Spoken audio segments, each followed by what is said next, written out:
Medyo nagsasawa na ba tayo sa simpleng pansit canton lamang? Tara, i-level up natin yan. Another food trip idea for today's video. For today's video nga po is hindi lamang po natin iluluto ang pansit canton at lalagyan natin ito ng toge and boiled egg.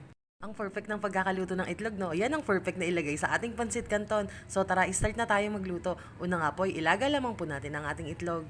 Itlog pala ng manok. Char. So ayan na nga po, paggalaga po natin, isilagay po natin sa tubig na may yelo. At ayan po ang ating mga kailangan. Meron tayo dyan bawang sibuyas, onion leeks, at ang ating toge. Then tara, start na tayo. Una po, igisa lamang po natin ng bawang. And next natin ng sibuyas and then ang onion leeks. Then pag okay na po, isilagay na po natin ang toge. At lagyan ng konting toyo kasi magiging matabang ito dahil sa ilalagay natin toge. Then ilagay po natin ng chili oil ng ating pansit canton. Payless po pala ang ginamit ko dyan. Pero any pamagat po is pwede naman. Yan, igisa lamang po natin ito ng maayos hanggang maluto po ang toge. Then pwede na po natin iluto ang ating noodles. Then pag napakuluan na nga po, is ilagay na po natin ang ibang seasoning nito. Ihalo natin sa pinagisahan natin ng toge.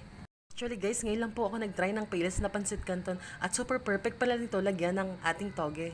Bale, sweet and spicy po ang ginamit ko dyan na flavor. Yan, i-add lang po natin and then ilagay na po natin ang ating boiled egg.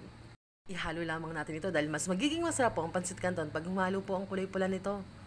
Maraming salamat guys sa lahat ng mga sumusuporta at tumatapos ng aking mga video.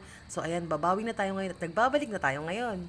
Kung inyo pong nagustuhan na aking video ay pwede po natin itong i-share. Para for more videos, bye!